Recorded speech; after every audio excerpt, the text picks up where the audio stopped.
లో తెలంగాణలో పంటల బీమా పథకాన్ని రద్దు చేసి రైతులకు నష్టపరిహారాన్ని కూడా ఇయ్యని బీఆర్ఎస్ పార్టీనే ఈరోజు మాట్లాడుతుంది రుణమాఫీ గురించి. మరి అట్లనే దొడ్డు బియ్యం వేయొద్దని చెప్పిన వాళ్ళే ఈరోజు దొడ్డు బియ్యం గురించి మాట్లాడుతుంటే ఇంకా అది చాలా విడ్డూరంగా ఉంది. అదంతా కూడా ఏం మాట్లాడుతుండ్రో పదవి పోయిన ఫ్రస్ట్రేషన్లో వాళ్ళు ఏందేందో మాట్లాడుతూ ఉన్నారు. కానీ ప్రజలు ఎవరు కూడా దాన్ని ఒప్పుకోరు. వాళ్ళు ఎంతసేపు కాంగ్రెస్ పార్టీ పైన ఎట్లా బురద జల్లాలి, ఏం చేయాలన్నదే చూస్తుండ్రు. నిండా సంవత్సరం కూడా కాలే కాంగ్రెస్ పార్టీ వచ్చి, అయినా కానీ ఇప్పటికే చాలా పథకాలు ముందుకు తీసుకొచ్చినాం. ఇంకా వేరేవన్నీ కూడా ఒకదాని వెంబటి ఒకటి కాంగ్రెస్ పార్టీ ఒక దృఢ సంకల్పంతో ఉంది కాబట్టి అన్నీ కూడా తప్పకుండా అన్నీ చేసి తీరుతాము. మీలాగా మాటల మేడలు కాదు, చేతలలో చూపిస్తాం మేము. ఎందుకంటే చెప్పే చరిత్ర వాళ్ళది, చేసే చరిత్ర కాంగ్రెస్ పార్టీది కాబట్టి తప్పకుండా అన్నీ చేసి చూపిస్తాము.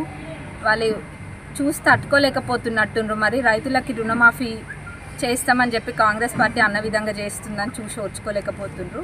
అక్కడిక్కడ టెక్నికల్ ప్రాబ్లమ్స్ వచ్చి ఏమైనా ఉన్న వివరాలన్నీ మేము సేకరిస్తున్నాము. వాళ్ళందరికీ కూడా తప్పకుండా అవుతుంది రుణమాఫీ.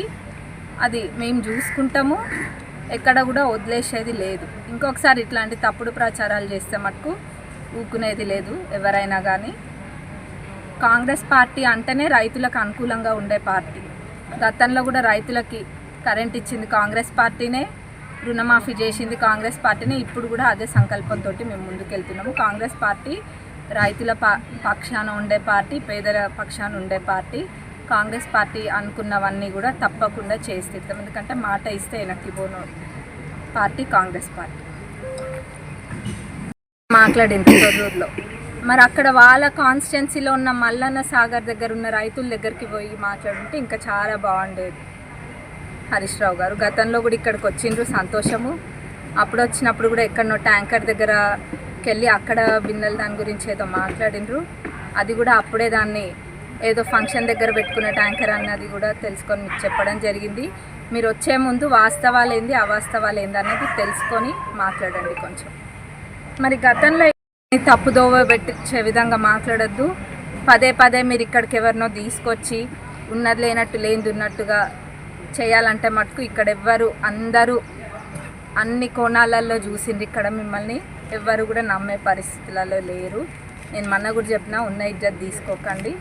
ఏదైనా సలహాలు ఉంటే ఇవ్వండి, పెద్దవాళ్ళు కాబట్టి తప్పకుండా దాన్ని నేను తీసుకుంటాను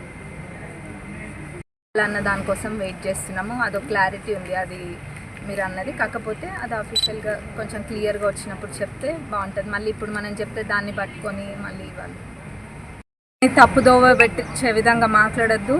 పదే పదే మీరు ఇక్కడికి ఎవరినో తీసుకొచ్చి ఉన్నది లేనట్టు లేనిది ఉన్నట్టుగా చేయాలంటే మటుకు ఇక్కడ ఎవ్వరు అందరూ అన్ని కోణాలలో చూసిండ్రు. ఇక్కడ మిమ్మల్ని ఎవ్వరు కూడా నమ్మే పరిస్థితులలో లేరు. నేను మొన్న కూడా చెప్పినా, ఉన్న ఇజ్జత్ తీసుకోకండి. ఏదైనా సలహాలు ఉంటే ఇవ్వండి, పెద్దవాళ్ళు కాబట్టి తప్పకుండా దాన్ని నేను తీసుకుంటాను.